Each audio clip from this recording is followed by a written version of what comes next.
Whoop, wrong one. Who the fuck is that guy? Yep, it's me. It's Joe, and Tuesday night here on the Joe Quill Show, and you know, just acting normal here. So just another night here with yours truly, and hopefully we can get some good stories out there, get some good vibes, have some fun here tonight, and get closer to the weekend on this Tuesday.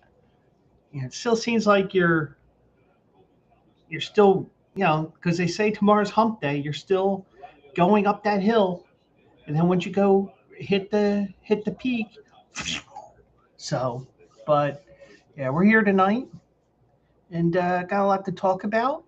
Gonna have some fun. Feel free to comment in the chat as always, and let's get some chatter in the chat tonight. So, coming up on the show, the NHL draft lottery was held tonight, and you know, I'll say this right now, and I will rip into the NBA. Um, the NBA needs to do what the NHL does. Let's just say that. The NFL um, may be using the regular referees this year. I'll tell you why. Um, Also, some golf updates, only because the Public Investment Fund of Saudi Arabia isn't going to be funding LIV anymore. So it looks like LIV may be on its final legs this year. Um, we'll see what's up with that. Um, Whatever comes up, as always. And I gotta don't have as much planned for tonight as I would have. So Brendan, welcome in. So um, just a typical Tuesday night. Me sitting here talking sports. Phillies are up 9-0 on the Sacramento Athletics. And I remember when I used to wear this shirt all the time, the Phillies would lose. Now I don't know if this has turned into a good luck thing or it's just the fact that the Phillies have finally woken up. They won 6 of their last 7 since Donnie Baseball took over for the Phillies. And it looks like they may be getting back on track, which is a good thing. They're still way back in the race, but did have some fun here. So fun night down at the ballpark. Going to be a busy week at the ballpark this week. Well, um, the whole complex because you have the Phillies Thursday, Friday, Saturday, Sunday, and the Sixers and the Flyers will be alternating Thursday, Friday, Saturday, Sunday down there. So a lot of action down in the complex, and hopefully the Sixers will get on track after that beating they took last night, the second worst beating that they've ever taken in a playoff game, losing by 39 to the Knicks. Knicks became the first team um, to win by 25 or more points three straight games. So, you know, um, you get the feeling that maybe the Knicks, well, yeah, you could say they're serious contenders, but even more so with Boston out of it now. And, you don't know what to expect from Detroit, even though Detroit was winning earlier tonight. So, um, but um, I'm just peeking here. But also, if I didn't put this out, if I didn't put this together so late, I might have given out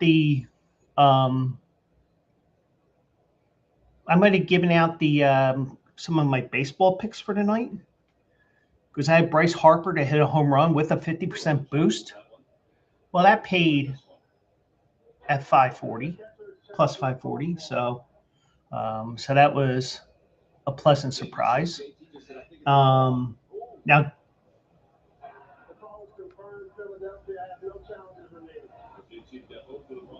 Now, I will say this. I was expecting home run derby at Citizens Bank Park tonight because of the fact that it is so windy out there. And trust me, I ran to the store earlier tonight before the show started. And, walking up the street that way, and, the only one that could understand why I'm pointing this way is because Mike knows how this apartment's set up. The wind's coming from the south or southwest or whatever direction it is. The way the wind's blowing, it's in my face when I'm walking up the street, and coming back home, it's at my back. So, yeah, I was expecting home run derby tonight, and I got the home run for Harper, but I didn't get the hit from Adolis Garcia. I got hits from Harper, 2 home runs. Got a hit from Wilson from Oakland or Sacramento or the Athletics. And I got a hit from Trey Turner. I just couldn't get Garcia to get a hit, but that's the way it is. Sometimes you get 3 out of 4. But going back to the Sixers, I did see, and I know this has absolutely nothing to do with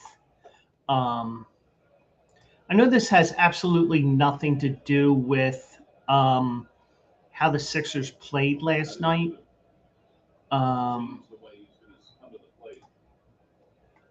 But Nick Nurse was away from the team today ahead of Game 2 against the Knicks to attend the funeral of his brother. I don't even know how old Nick Nurse is. Okay, he's 58. Looks young for 58 despite being a head coach, I'll tell you that much.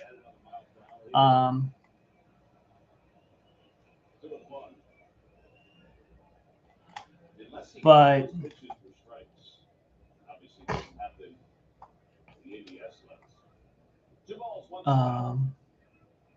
and I see here, looking at the Yahoo Sports article here that I just found when I was looking at some of the things here. Nick Superfan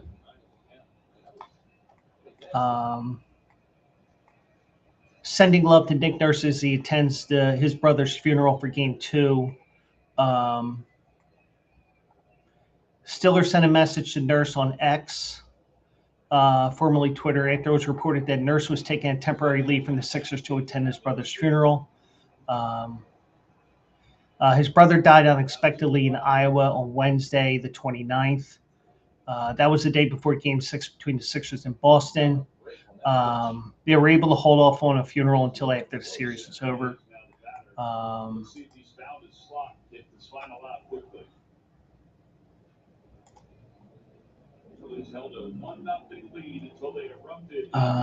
But it.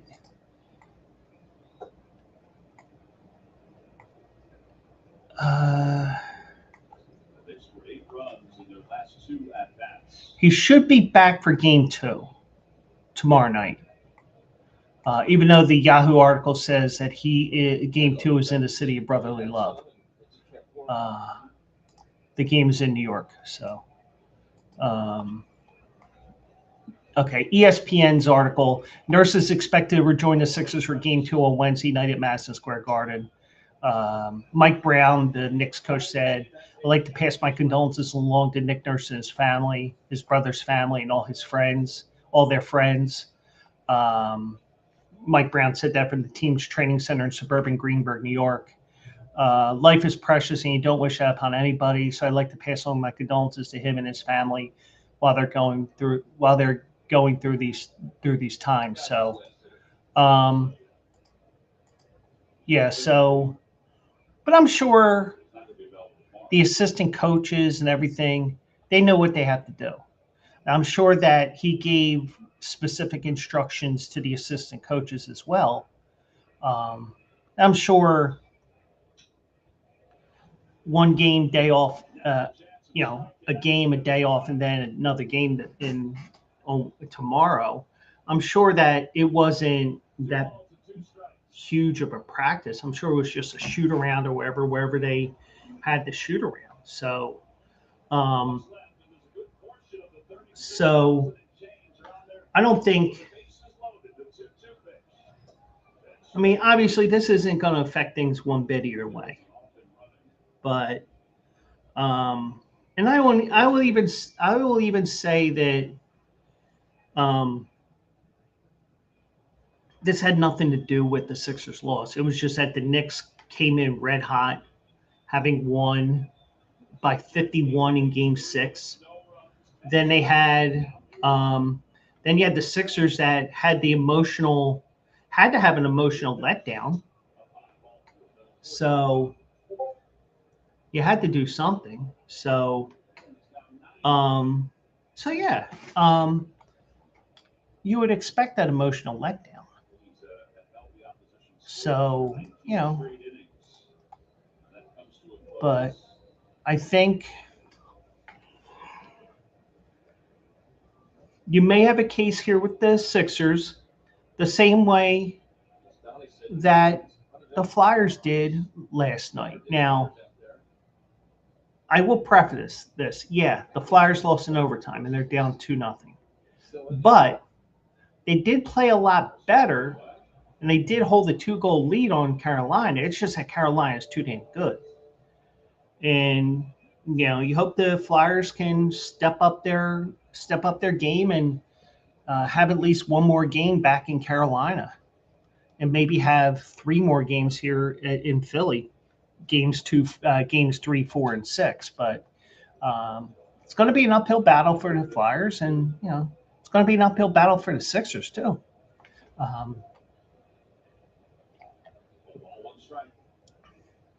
Because the Knicks may be the wrong team at the wrong time. And I also did say, and I think we kind of mentioned it last night, and we might not have. The Sixers are limiting tickets. We're limiting tickets to those within the Philadelphia area, which has been done for many years now. I mean, I think one of the first to do it was the Washington Nationals around 2010, 2011. And I just think that, you're trying to keep the home field advantage, the home court advantage. But you're talking about the cost of living in New York being even more than the cost of living in Philly. So coming down here, especially if you're going to come here by train, that is much cheaper than getting a ticket in Madison Square Garden.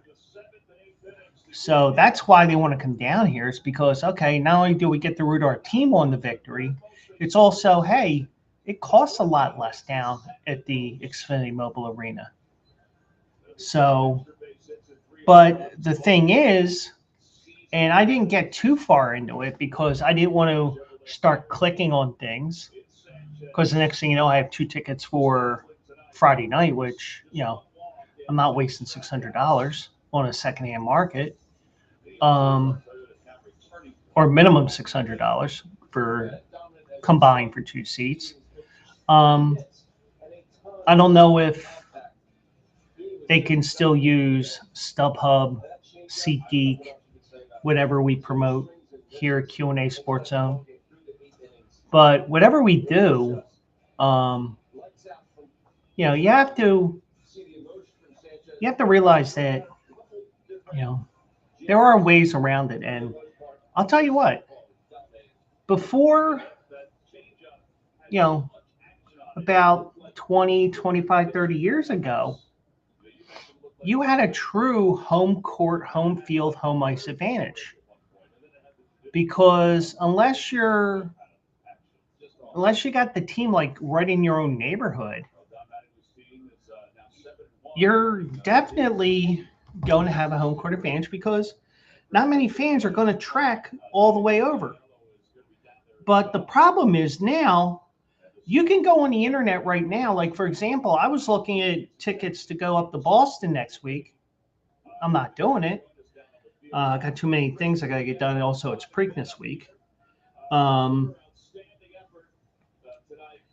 I would say it's so much easier now to get tickets, get airfare, get a hotel, because all you got to do is have 3 tabs on your browser at one time, and have the hotel set up, ready to go, have the airfare, get the airline website, or if you're using, like, for example, Expedia, where you can get a package deal, get all that at once, and then you buy the tickets, submit.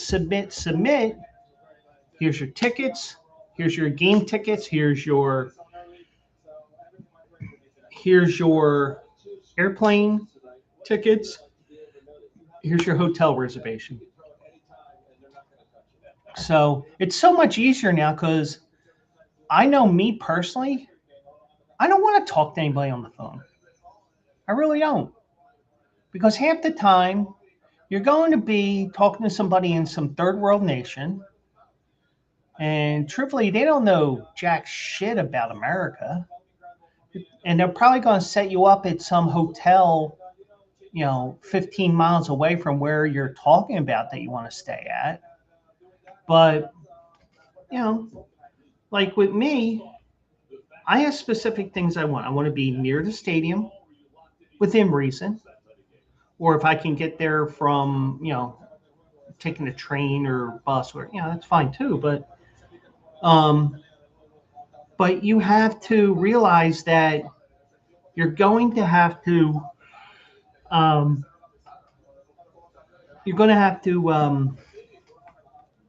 make sure that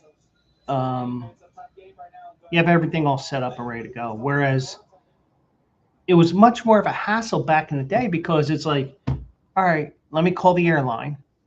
Okay, let me call that team whose stadium I want to go to, and hey, let me call the hotel. And you're wasting a good couple of hours on the phone. Now it's click, click, click, done. So much easier now. Now it's very impersonal, but you get what you want, especially if you know what you're looking for. And you're a foot and a half out the door and on your way to much better, to another, wherever you're going. So that's the way I feel. And it's so much easier now. And, if you know where you're going and you research, no problems with anything. Or if you go to a city for the 18 millionth time, that's another thing. So, but with the Sixers, they did that, but you're still going to see Knicks fans there, because you got secondhand market. You may still have scalpers outside. I don't know, but I think the digital has taken away from that. And yeah, we'll see what happens. But we'll see that the Sixers put up a fight tomorrow night, and we'll see if the Flyers bounce back on Thursday. Because now, finally, we get alternate days for a couple of days. So, it wasn't like the last couple of nights where we had the Phillies, Flyers, and Sixers all playing at the same time, and you needed either 3 TVs, or you needed a 4-way split screen on your cable box. Yes, I still have cable, but yeah. So be interesting to see. So also, I did see today, the American Football Coaches Association, which is a college football thing, they're recommending changes to the college football calendar that would end the season by the second Monday in January, while also pushing for increased access to the college football playoff. Now, the problem with going a week earlier is a lot of areas down south, for example, it's going to be unbearably hot because you're talking like maybe the week of the 20th. Let's see, if it was this upcoming season, didn't want to clear that.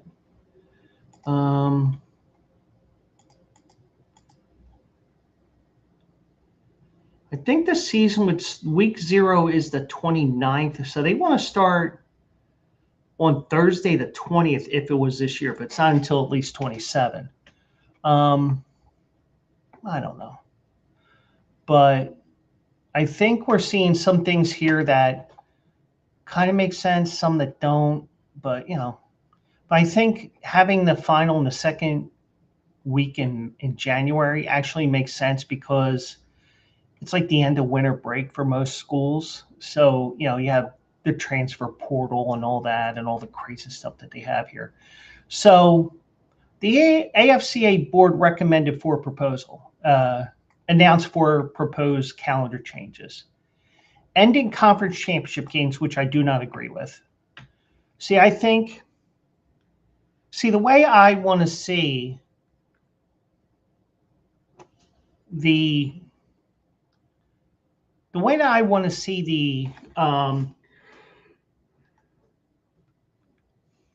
the playoffs, I want to see expansion to 16 teams. But I want to have the 9 or 10 conferences have a conference champion, have an automatic bid. And I think the automatic bid should be from that game. Now, like the SEC, they've had a conference championship game since 1992. Penguin, welcome in. Good to see you again.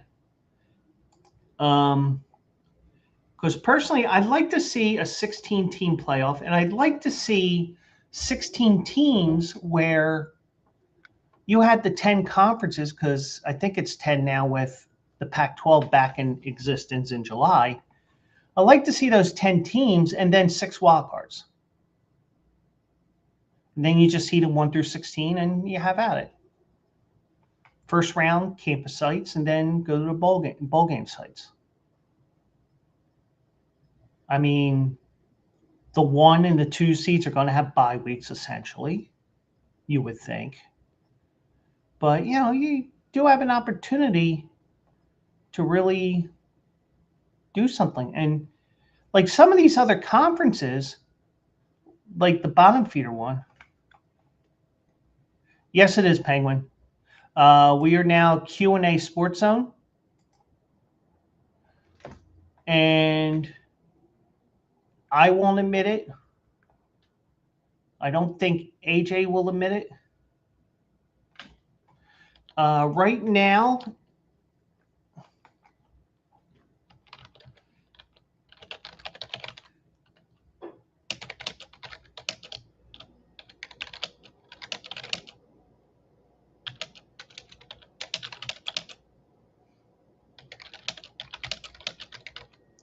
I'm just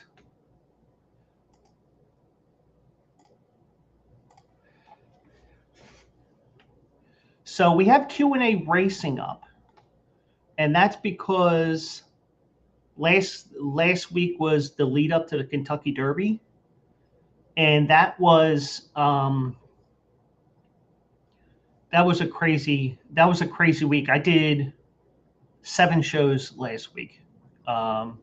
I had my show on Monday. I did 2 shows on Tuesday. I did 2 shows on Wednesday. I did 2 shows on Thursday. Wait, 1 on Wednesday, 2 on Thursday, and 1 on Saturday. So when I went to the store before my Thursday evening show, I was like, man, I'm tired. But yeah, so Q&A Sports Zone will be up soon.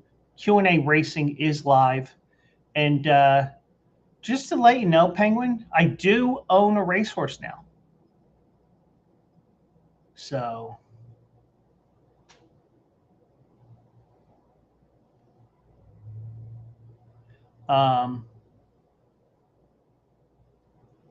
Well, I don't own the whole horse. I own a fraction of it. It's called fractional ownership. It's with Commonwealth Thoroughbreds, Commonwealth Racing. I own like part of the anus, but yeah, I do own part of a horse. And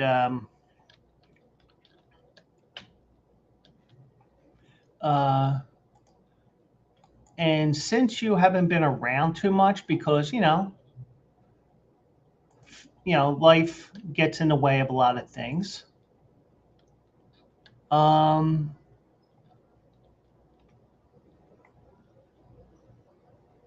Let me find it here.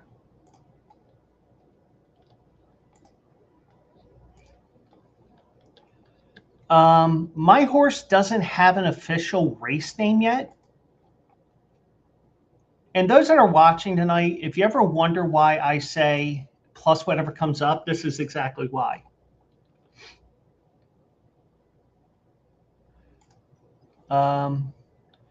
Right now, it's classified as Shippy 24.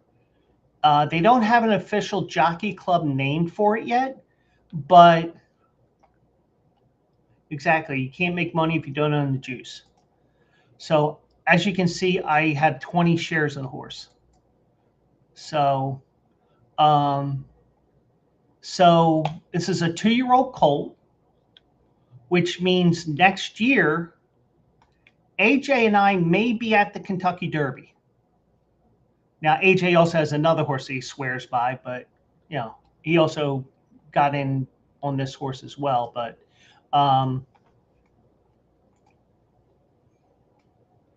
let me find this here.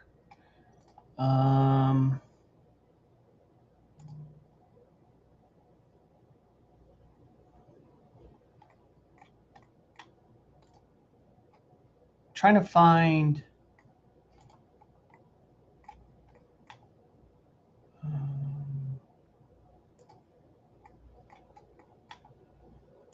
All right, let me go over here. Let me find it here.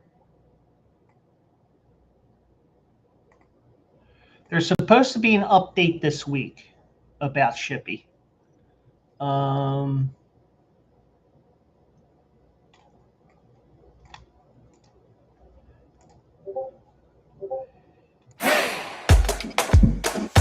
Okay, so this is Shippy 24 right now. And he is a 2-year-old colt. And right now, I mean, even though he's technically a 2-year-old as of January 1st, his actual birthday was April the 1st. So he's an April Fool's baby. And don't worry about those wraps around his legs. That's just a protection thing and to get blood flowing in his legs after workouts and whatever. But look how massive this horse is. And he's 2 chronological years, not 2 in horse racing terms. So.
Yeah, so he looks massive. I can't wait for him to get to the races in a couple of months. What's up with all the flowers and shit? Not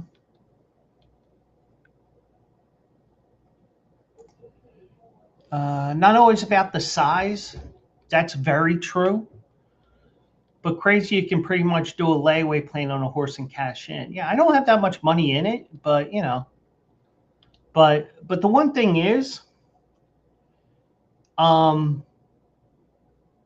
if your horse is fast enough or able to go those longer distances like the Kentucky Derby, you can make up for that by the amount of ground that you're the walk on the video. Damn it, you're gonna make me watch this a second time here.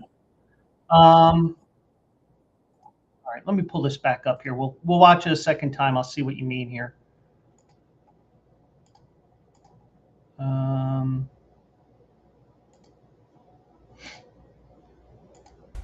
So that's hay and other stuff right there on the wall, on the floor there. But let me see here. There's hay there. Some grass there.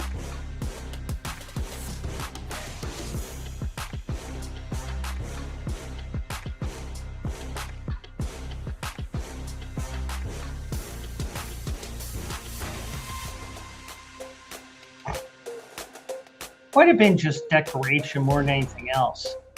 A little bit of grass there to the left.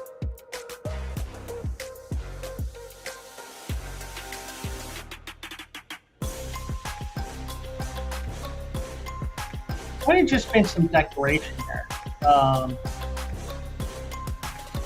There's some hay or whatever in that stall, in that barn.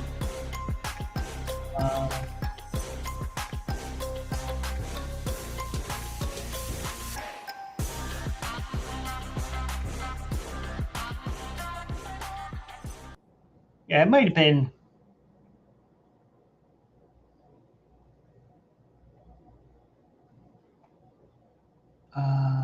No, just walked in.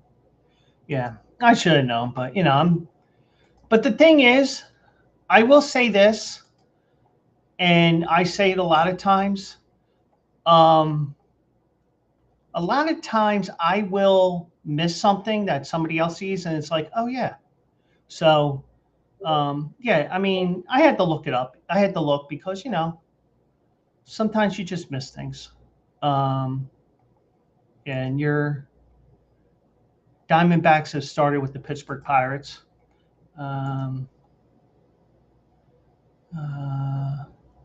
Lakers still sucking. They're giving Shea a run for their money. Yeah.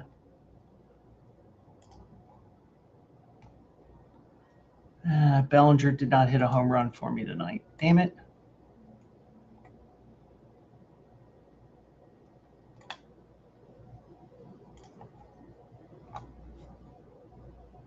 So, yeah, so I own a piece of the horse.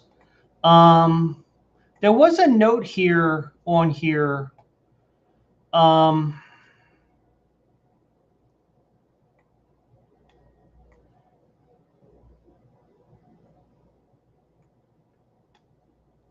They say here, some of you may notice the material on his legs in the video.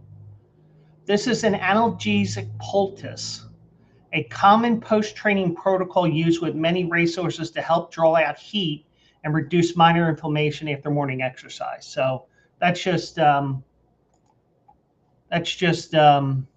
something that they do. So it's not any. It's nothing to be concerned about.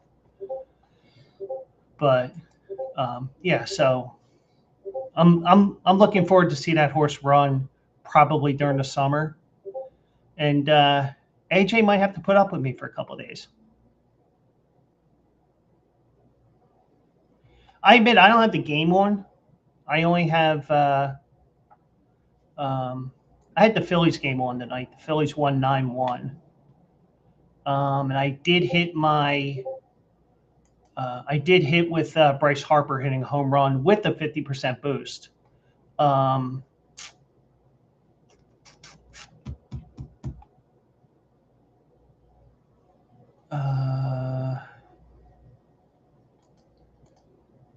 Let me see something here. Oh, it's on NBC. Okay.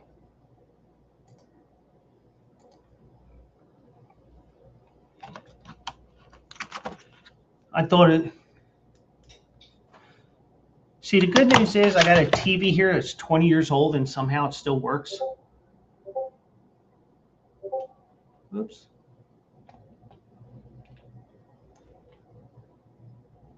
So I got that on while we're here. So I'll try to keep up with things like that. So, yeah, so yeah,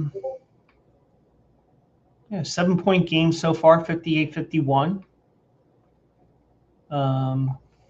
Yeah. But now they did hold the NHL draft lottery in I guess I was in Toronto. If not, it was probably the NHL Network Studios. But the Toronto Maple Leafs got the #1 pick. They had the 5th best chance of getting no need to watch what the basketball game.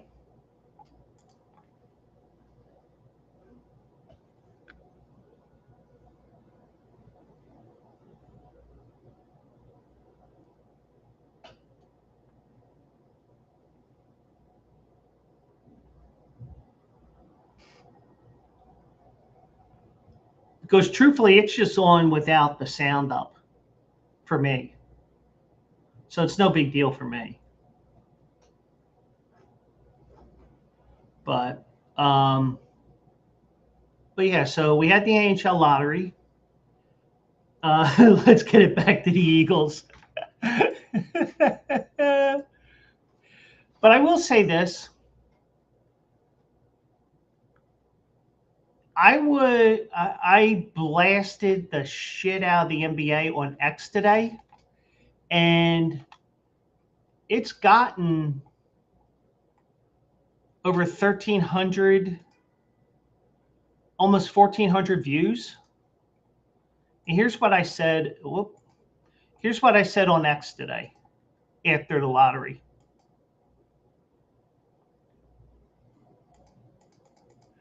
Refreshing to have the NHL have their draft lottery and show the results as the balls are drawn on TV compared to the always corrupt NBA.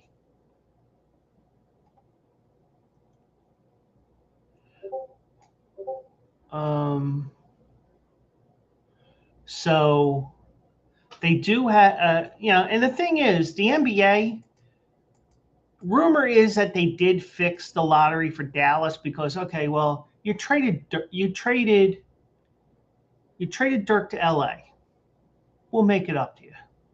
You're helping the Lakers out here. We'll give you the #1 pick. So if you have it on TV like you should, then there's no problem with me. It's one less thing that I can complain about with the NBA, because the NBA has all kinds of has had all kinds of fixed outcomes, mostly in the David Stern era. But they've been known to fix an NBA draft lottery. I mean, look at the first one, Patrick Ewing, the frozen envelope, allegedly. So, Penguin AZ says, I saw the other night perhaps a pro softball draft. There is a pro softball league. They've actually shown those games on MLB Network every once in a while. I imagine that after the Women's College World Series in Oklahoma City, that's when they would have it, and then they would play that pro season out. And there's also a women's pro baseball league too with 4 teams, and they're going to be playing, I think, in Illinois, if I'm not mistaken.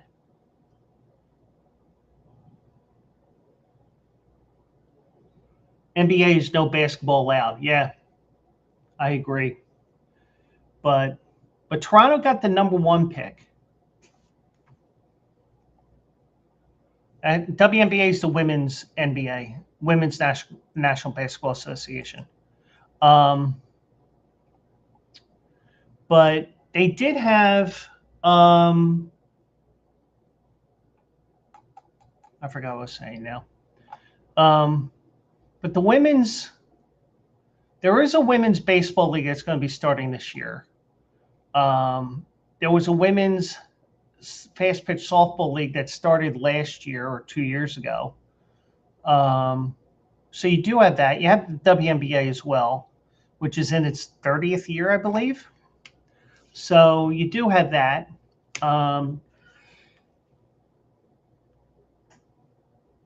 And, you know, and also, and I'm sure everybody's seen this on the news because, and nothing wrong with this because the woman deserves the spotlight, but Cherie DeVoe, the first trainer, female trainer to win a Kentucky Derby, and the second to win a Triple Crown race of the 3 Triple Crown races. Jenna Antonucci won in 2022 with her horse.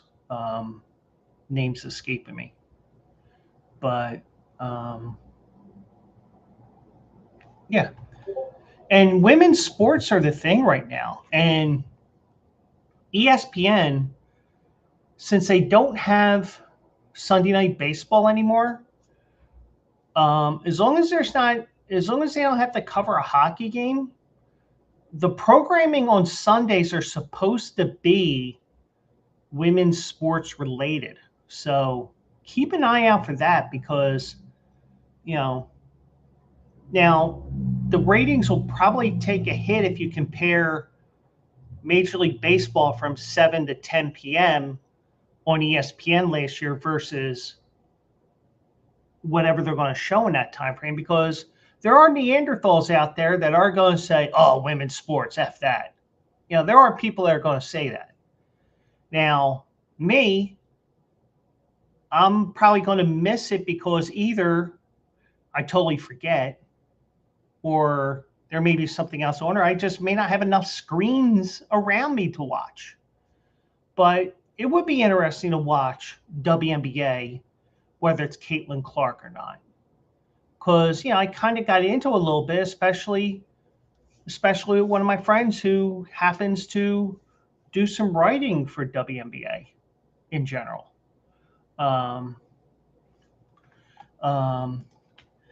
It's cool that women that are great can play and get paid as a job. Yeah. Especially with the WNBA, with the new contract, the new TV deal that they have, or the new CBA, some of them are getting paid really well. And there's still those that are going to be minimally paid.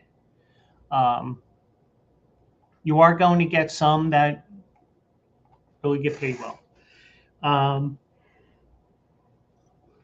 And also, at the end of the day, it doesn't really matter male or female. It's the knowledge and drive to be the best. Anyone can do it. Yeah.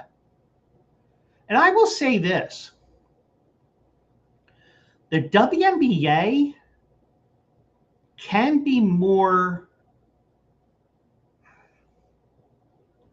I'm going to be careful with how I say this because this could be misconstrued into me being a pervert.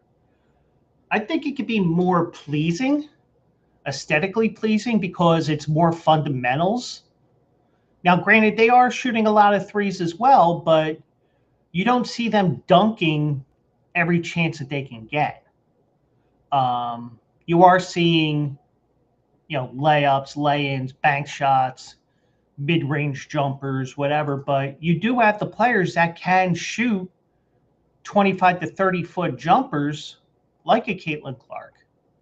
So, you know, just because not many of them can dunk doesn't mean it's, you know, but it's not like it's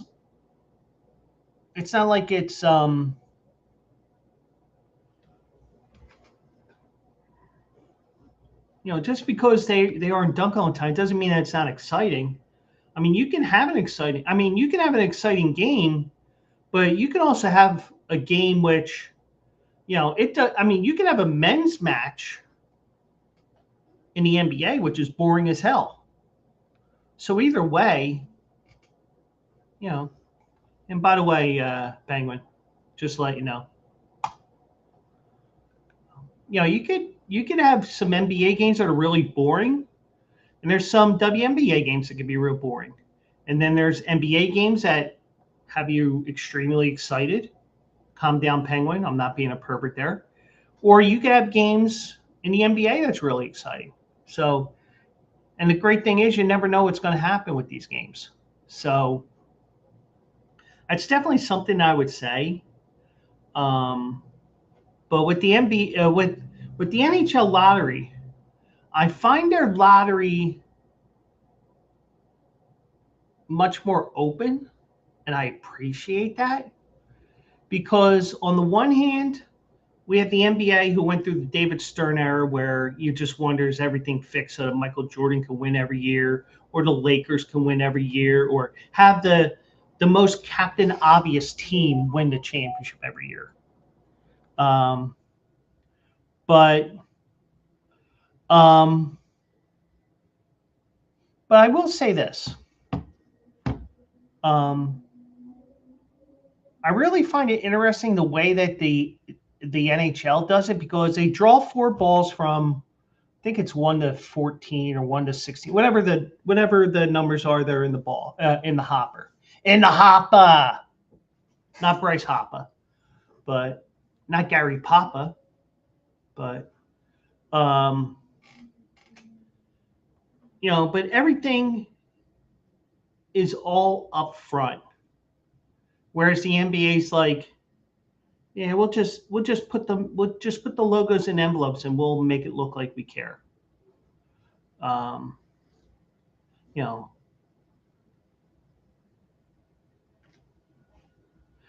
I have a sports ticker that's on my Twitch page where anytime a team scores, like Texas scoring a run against the Yankees, it'll pop up. Every half inning, it'll do it. At the end of every quarter in the NBA. In the NHL, it'll be any goal scorer at the end of every period. So I have a ticker that's on my. Oh wait. Where is it? There it is. There, you wanted it. You know you did. I'm laughing! I'm laughing!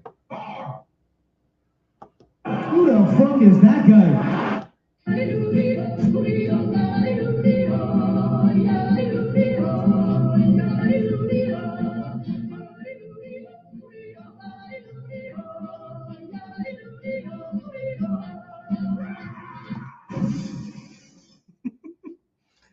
Penguin's like, oh dear Jesus. But yeah, so I think that you needed someone. I wouldn't necessarily say break the glass ceiling, but if you want to make that analogy, you can. But also, you can, you can also say that somebody did break the glass ceiling, and the WNBA needed someone like Caitlin Clark to come around to boost their rankings and ratings. And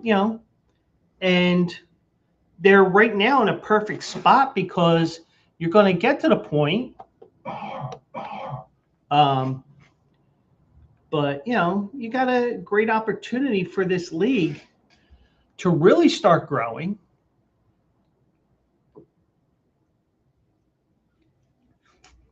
And get even more interest because cities want a WNBA franchise. Detroit's getting a new franchise in a couple of years. Cleveland's getting one. And I think that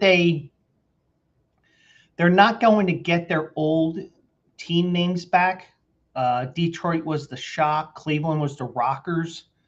But I think they're going to have a new name because there's some sort of a ownership of the name thing that the NBA now can't get back for whatever reason. There's teams there's a team in Toronto this year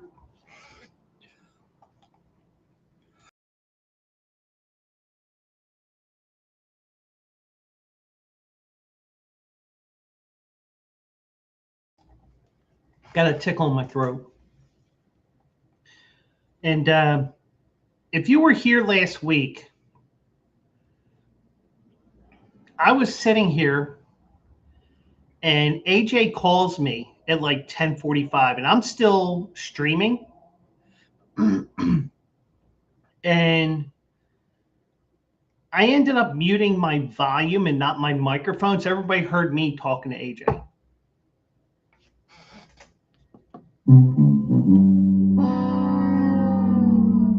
And one of my Twitch followers said, "Yeah, we can hear you." So, typical stuff from yours truly, but yeah. So, I mean, some people will be sexist and say, "Oh, what's this shit doing on my TV?" Hey, I have no problem with it. If I'm not watching it, it's not because I don't want to watch it. It's just that there's only so much shit you can consume at one time or one day. Or sometimes you have life that gets in the way. But I'm okay with it. You know, ESPN's trying to help them grow whatever women's sports they're going to carry on Sundays. And they'll go from there. So, I mean, but I do appreciate what they're doing. And hopefully, you know, we'll get women's baseball, women's softball, women's basketball, women's co-ed. Oh wait, I better watch myself. I might get myself into trouble with that. But I'm you know, it's cool to see that, and hopefully, because you know, there's enough sports networks out there that you can have this on. I mean, there's many different ways you can watch television now, even on your computer, so or on your phone or on your tablet. So many different ways. So I also saw this tonight, and it looks like we will not have a lockout of the referees or the referees striking, or you know, depending on what side of the fence this would fall on with a work stoppage. But negotiations between the NFL and the NFL Referee Association on a new collective bargaining agreement have progressed far enough that the union has scheduled a ratification vote on Thursday night. That came out of nowhere. And also, it's interesting because Thursday will only be the 7th of the month. The deadline is May 31st for the referees' collective bargaining agreement.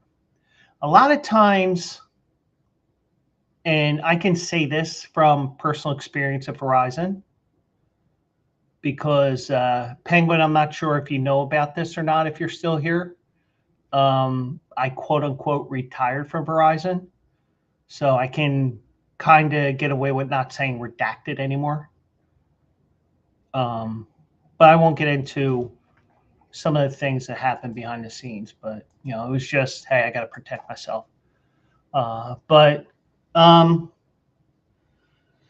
So specific terms of the agreement are not available at this time. The NFL declined comment on this. The Referees Association did not immediately respond to a request to comment. Now, they've been negotiating for over 2 years now. They reached a stalemate this past winter, such that the NFL began recruiting replacement officials from the college ranks in early March.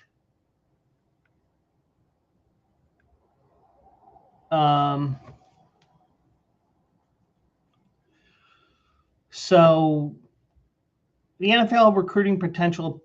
So the owners approved a sweeping set of rules that would allow league staff members to help officiate games from the NFL headquarters in New York City. Now, the important thing to remember is if you were to find that article online, or just find the link that was the hyperlink that's on the ESPN site,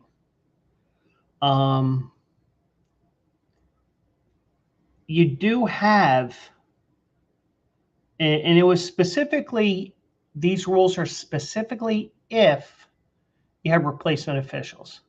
You weren't going to, these rules would not apply if an agreement is reached.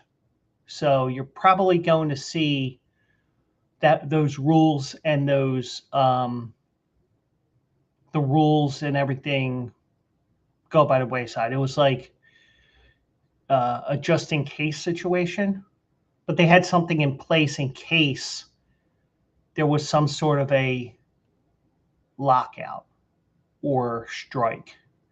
So, because now the reason why they put these just in case rules, as I will call them, they were designed to minimize the type of chaos that occurred when the NFL used replacement officials during the 2012 stalemate.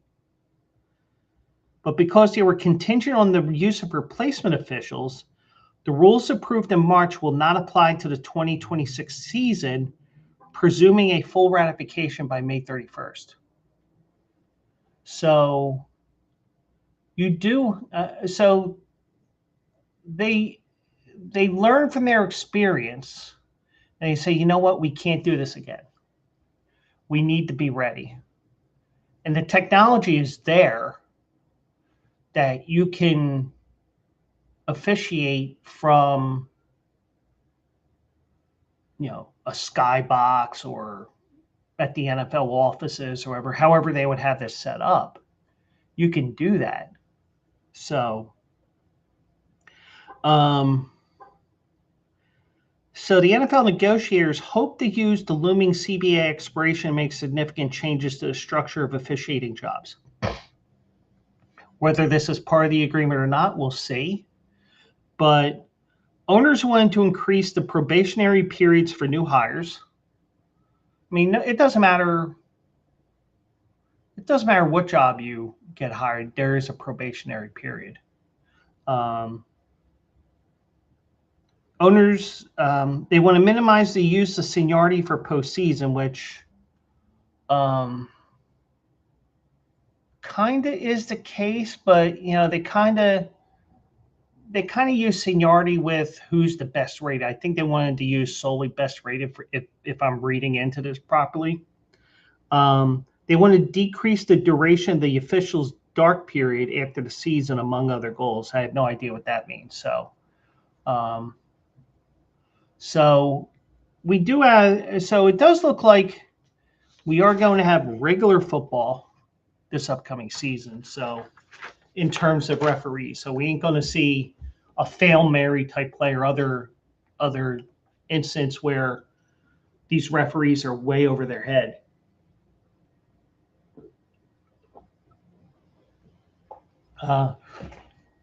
So we'll see what happens with all that. So,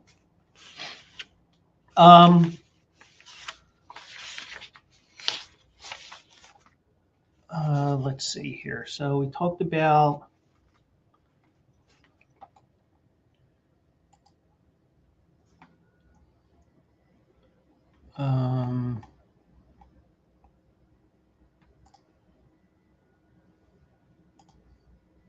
can't find what I'm looking for, but so I did mention this. I did mention that, LIV Golf updates, because it appears that the Public Investment Fund, or PIF, of Saudi Arabia, well, first they announced that they're not going to be funding LIV anymore. So it looks like the LIV Golf League is on life support. And I think we are going to see eventually the LIV golfers eventually going back to the PGA Tour or whatever. And we may see some of the things that LIV did morphed into the PGA. It may not be the case, but whatever it is, we'll see. But now Bryson DeChambeau, and I think, I thought, and I'm not going to lie, I'll say it like it is. I thought he was a total asshole. I thought he was a total asshole who was roided up and whatever. But you know, he laid off of the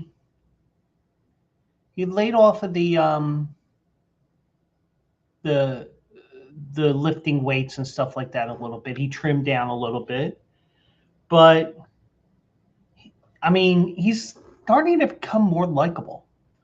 Kind of like how when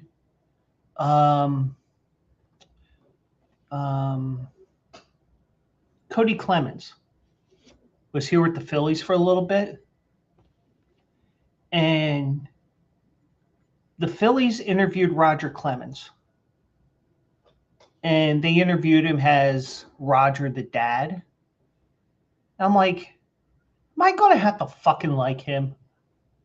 Because, you know, it wasn't the Roger Clemens guy on the mound who you want to hate because, you know, he pitches so well and, you know, and throwing a piece of the bat at Mike Piazza and all that, you know, things like that. But I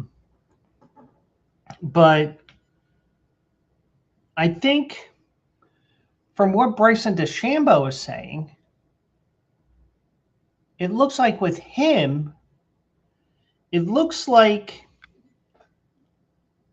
he's prepared in case he's not allowed back right away. And, you know, there's going to be some repercussions from leaving the PGA Tour and going to LIV with most of these golfers. Brooks Koepka, I think it is, was the one that was with LIV and came back to the PGA Tour. He had to pay some repercussions of some sort. So that was the case there as well. But he said today that he's prepared to grow his YouTube channel and play in tournaments that want him. I think personally,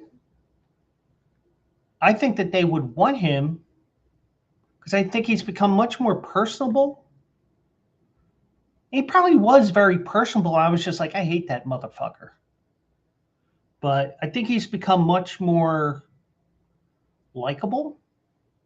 You know, it's kind of like amazing what a change of uniform will do for a person. What you think about a person. And then you hear Harry Doyle saying he's still a dick. But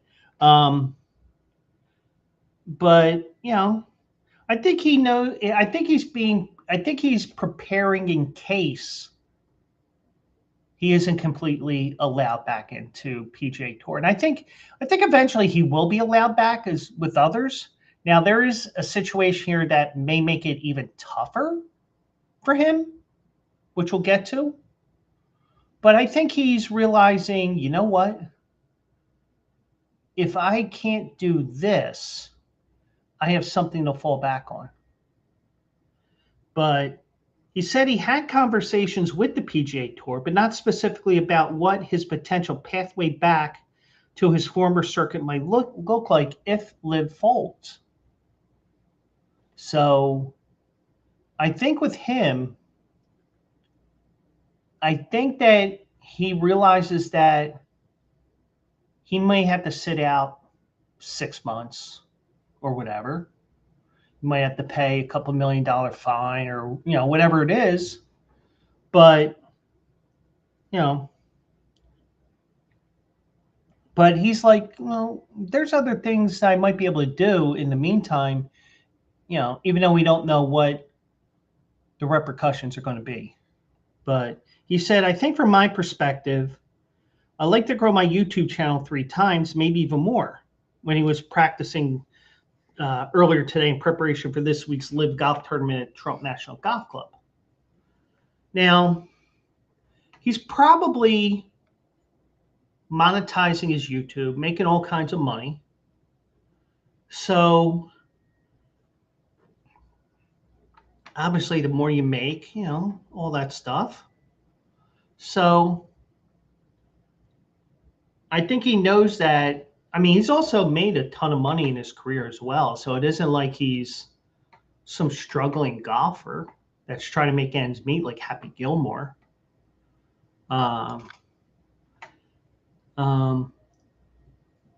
He said, I would love to, meaning grow the YouTube channel. I'd love to do a bunch of dubbing in different languages, giving the world more reasons to watch YouTube. And then I'd love to play tournaments that want me. Because also he would be able to play in the majors based on qualifications, because he has won a couple of majors that qualifies him for all the majors. I don't know how much time he has left with them, but I even forget what he's won, but he does have that going for him. So he suggested the PGA Tour is prepared to hit him with severe penalties if he wants to come back. And part of the reason why is he had sued the PGA Tour back in 2022.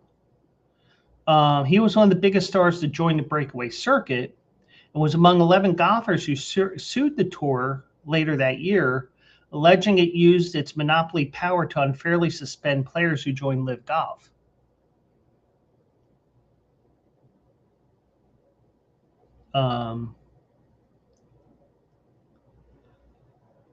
But he also said, describing the potential punishment from the tour as quite unfortunate, in my opinion, considering what I could do for them. And probably being on the LIV Tour, even though you're making a metric ton of money for what you're doing there, I'm sure that experience helped him, I don't want to say grow up or mature, but, he may regret some of the reasoning behind it, or maybe joining in that lawsuit. I mean, he did withdraw from it, but still. But also at the same time, DeChambeau suggested that LIV Golf and PGA Tour need to work together to reunify men's golf. Fair. Because a lot of these players, I mean, especially in the beginning, they're like, oh, basically fuck those guys on the LIV Tour. It's us versus them, things like that. Now, the PGA Tour seems to have the most leverage because the Public Investment Fund of Saudi Arabia announced last week it's no longer funding the circuit with $30 million purses. And maybe DeChambeau is becoming the leader of those that are still in LIV. It seems like he is, the way that he's talking here. Or maybe he's just a really smart guy on top of a guy that can hit a golf ball 400 yards. He said the egos need to get dropped. Everybody needs to come in with a level-headed playing field, with an opportunistic mindset to grow the game of golf. That's why I came over here. That's why I do what I do on YouTube. So, yeah, because he's pitching golf balls over his house onto this green that he has in his backyard, trying to do holes in one, which he did finally last year after however many times. Now, I think also he may be a little burned by LIV, because he believed the PIF would finance LIV Golf through at least the 2032 season. So then after what happened, I was like, all of a sudden, it's like, wait a minute. So DeChambeau said he was completely shocked. I didn't expect it to happen, meaning the announcement. A couple of months before that, it's like, we're here until 2032. We got financing until 2032. And I told everybody that's what I was told. And then, I haven't had any communication. Unfortunately, things are moving in a different direction. Obviously, they want to move on. DeChambeau said a potential merger will between the tours will require concessions. If you have a great business model and they're very interested in combining forces, that's the kumbaya moment, right? So it's our job to come up with a better business plan on the top company side. The team franchises, they're enough making profit now where we could sell them for close to $200 million, and that's not talking about my team either. Because they have teams of 4 or 5, teams of 4 that play every week, and they're all set on different rosters, so to speak. So he said there's a few different models. The PGA Tour isn't doing great either. Let's be honest about the situation.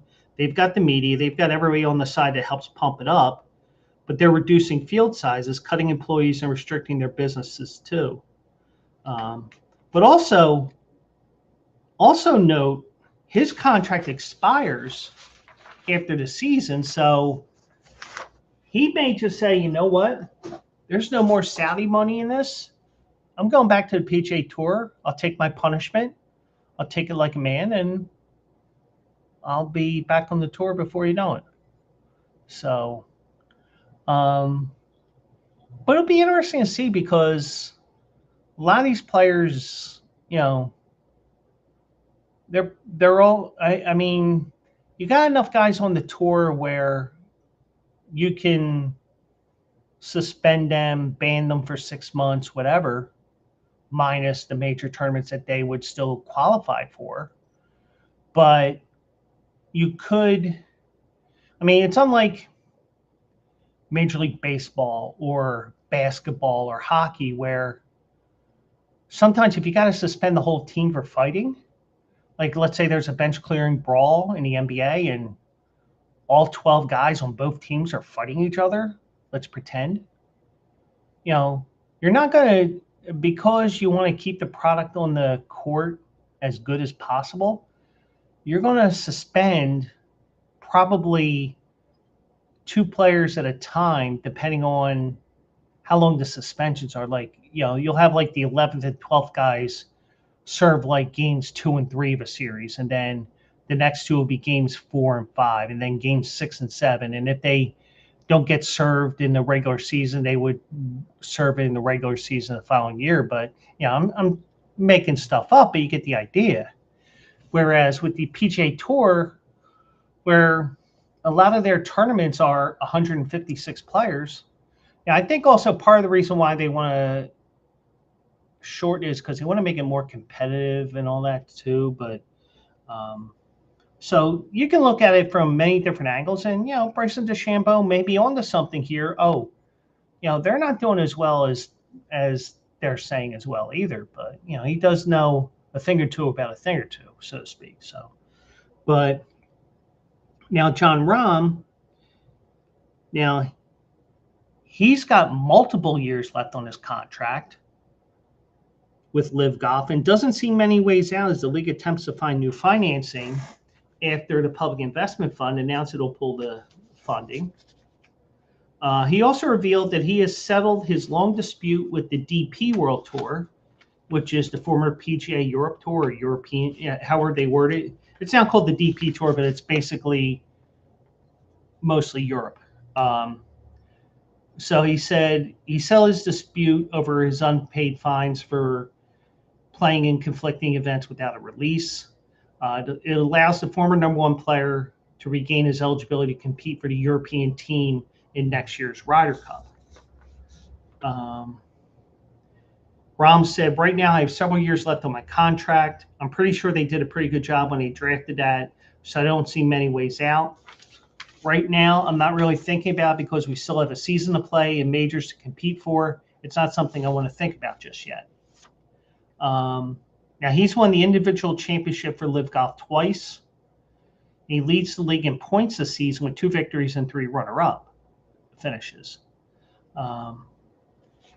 But he said that Tuesday the LIV golfers had been told there would be funding for many years. Bryson DeChambeau said through 2032. Now, Rom said, I think initial news and rumors over there in Mexico, since we're in a tournament week, I almost just tried to act it was just rumors because we were competing. I didn't want to waste any energy on an already demanding week thinking about it. Yeah, I mean, now granted, I don't know how they rate these tournaments. So is it a live major or is it just ho hum, just another live tournament or whatever? But you are playing for big money, both as a team and as an individual. Um, so for me, the reality came afterwards. I would say, like everybody, I was surprised. Obviously, it was unexpected.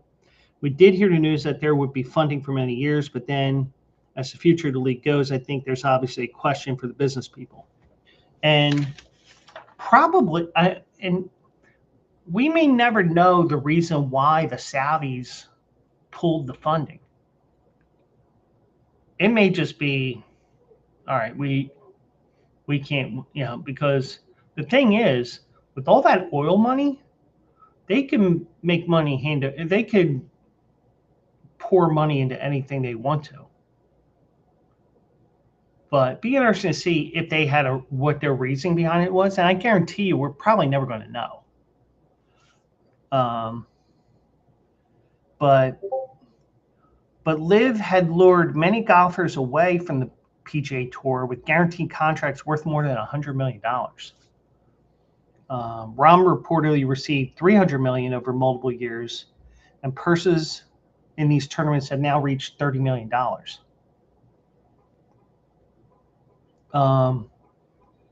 PIF has invested more than $5 billion into the breakaway circuit since its inception in 22, and that number will grow to more than $6 billion by the season's end. But yeah, so we're seeing cracks in the case of LIV, and I don't know if this means we're looking at the end there. Now, the way everything came down, they're going to have to. Anybody who returns to the PGA Tour is going to have to face repercussions. Some are probably going to be more harsh than others. Like, for example, Bryson DeChambeau, he was part of that lawsuit.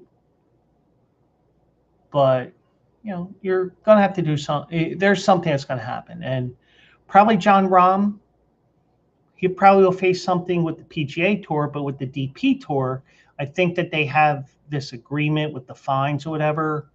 He can probably go back and forth between the tours because I think they can with the DP Tour, but I don't think they can with.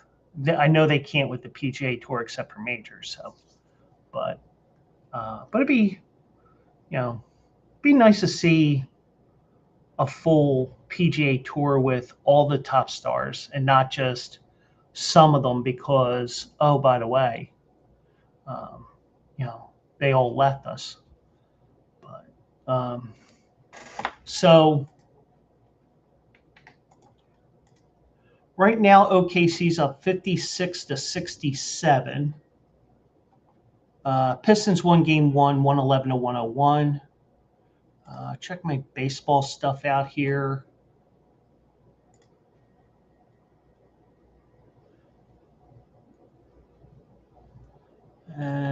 Looks like my Cubs game pick won't hit.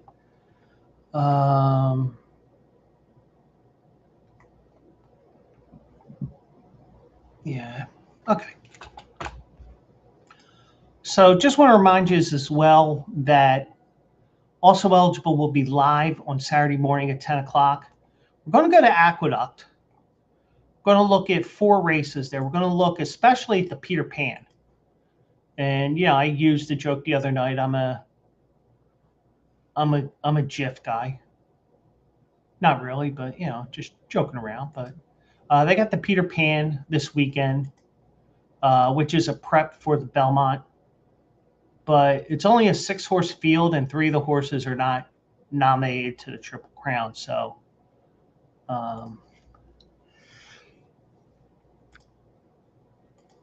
but that's on Saturday. We'll be live at 10 o'clock, and AJ will probably be here. I say probably because, like I say, things change. And,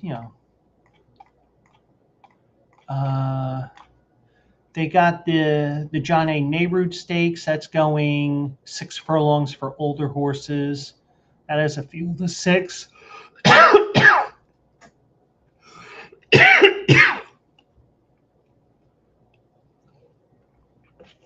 You have the Ruffian going a mile for older fillies and mares. That is a field of 7.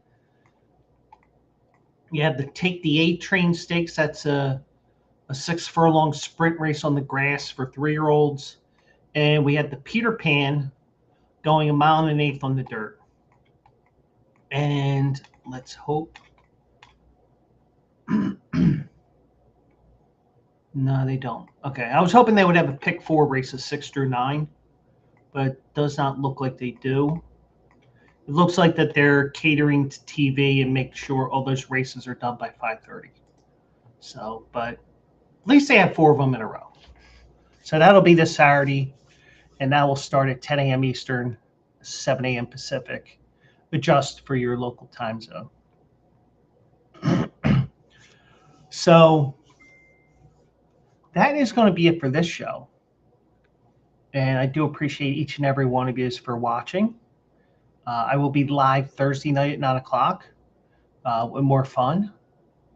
And, and with when Penguin AZ was here, that's a perfect example of what I want to see with this show. Chatter in the chat, because, everybody has what they want to do with their show. And me, I would like to do it where, we may just have a day where I have a script. I don't even get started on my script because we just start talking or whatever. I would get to the point where I would just put planned ... and go from there. But I do appreciate each and every one of yous, even the Penguin.